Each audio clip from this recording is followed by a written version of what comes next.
Hoje eu vou mostrar um pouco da história do Brasil aqui para vocês. Sobre a fundação. Descoberta do Brasil em 22 de abril de 1500 pela esquadra comandada por Pedro Álvares Cabral com destino às Índias.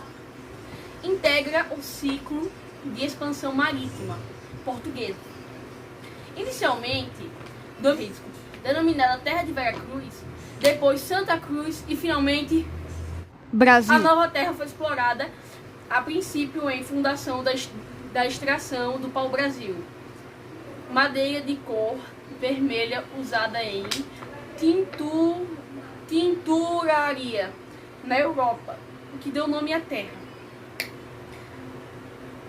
Várias expedições exploradoras, Gonçalo Coelho, Gaspar de Lemos foi o cara que organizou elas, viu?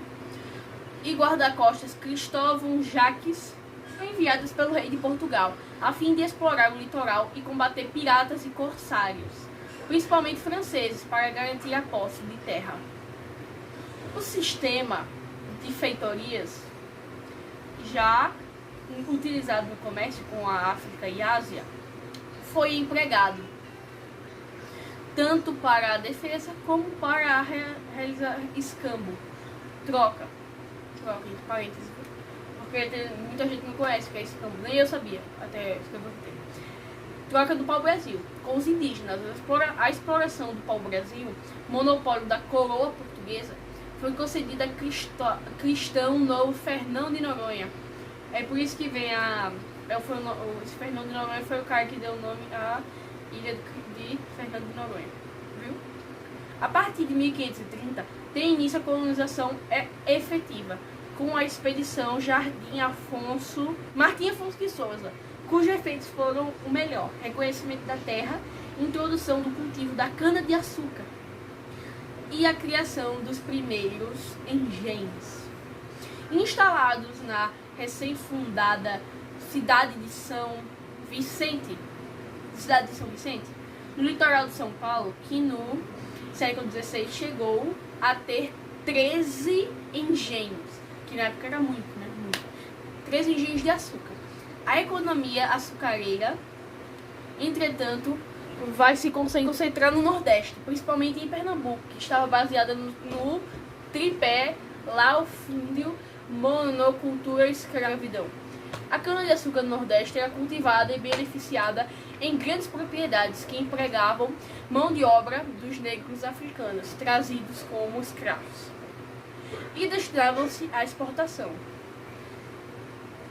Ao lado do ciclo da cana-de-açúcar, ocorrido na zona da mata, desenvolveu-se o ciclo do gado. A pecuária aos poucos ocupou toda a área do agreste do sertão nordestinos.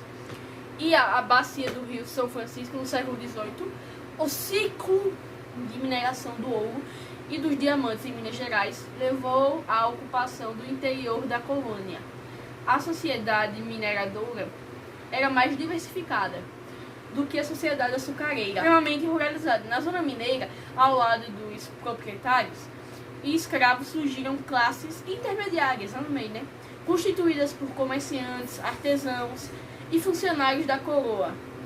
Política e administrativamente, a colônia estava subordinada à metrópole portuguesa, que pega mais facilmente ocupá-la. Adotou em 1534 o sistema de capitanias hereditárias. Consistia na doação de terras pelo rei de Portugal a particulares que se comprometiam a explorá-las e povoá-las. Apenas 2 capitanias prosperaram: São Vicente e Pernambuco.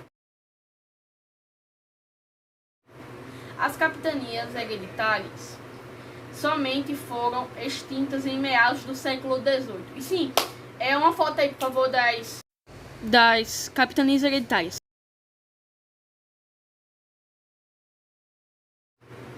Em 1548, a coroa portuguesa instituiu o governo geral para melhor controlar a administração da colônia. O governador-geral, Tomé de Souza, possuía extensos poderes e administrava o nome do rei e a capitania da Bahia, cuja sede é Salvador. A primeira cidade fundada no Brasil foi também sede do governo geral até 1763, quando a capital da colônia foi transferida para o Rio de Janeiro.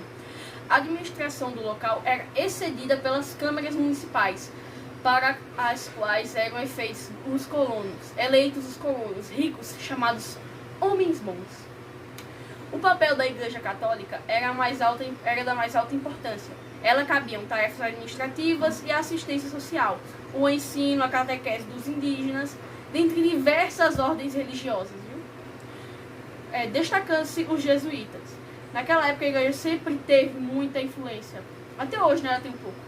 Invasões estrangeiras. Durante o período colonial, o Brasil foi alvo de várias incursões estrangeiras, sobretudo os franceses, ingleses e holandeses. Os franceses chegaram a fundar em 1555 uma colônia à França. A França Antártica, na ilha de Villageino, na Baía de Guanabara. Somente foram expulsos em 1567, em combate do qual participou o Estácio de Sá, fundador da cidade do Rio de Janeiro, em 1565. Mais tarde, entre 1612 e 1615, novamente os franceses tentaram estabelecer uma colônia no Brasil, desta vez no Maranhão, chamada França Equinocial. Os holandeses, em busca do domínio da produção do açúcar, do qual eram os distribuidores na Europa, invadiram a Bahia em 1624, sendo expulsos no ano seguinte. Em 1630, uma nova invasão holandesa teve como alvo Pernambuco, de onde se estendeu por quase todo o Nordeste. Bota aí a denominação, por favor. Pronto. Chegando até o Rio Grande do Norte. Entre 1637 e 1645, o Brasil holandês foi governado pelo conde Maurício de Nassau, que realizou brilhante administração. Entre 1645, os holandeses foram expulsos do Brasil, no episódio conhecido como Insurreição Pernambucana. Expansão geográfica. Durante o século XVI, foram organizadas algumas expedições armadas ao interior, de caráter geralmente oficial, em busca de materiais preciosos.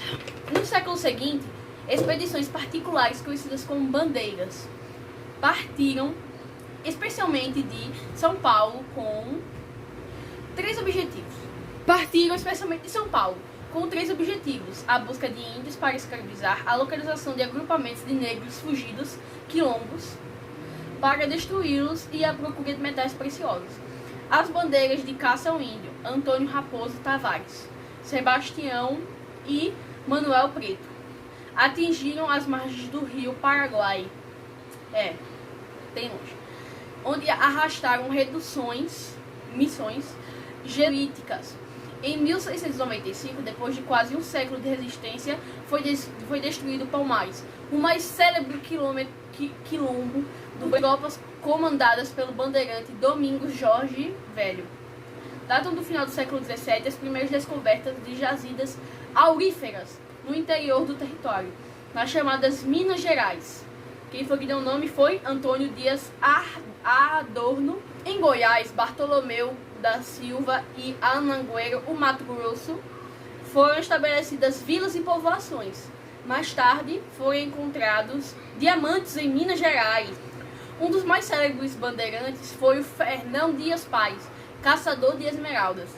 Ao mesmo tempo que buscavam o oeste, os bandeirantes ultrapassaram a vertical de Tordesilhas, que é tipo mais pra cima. Bota a foto aí, editor.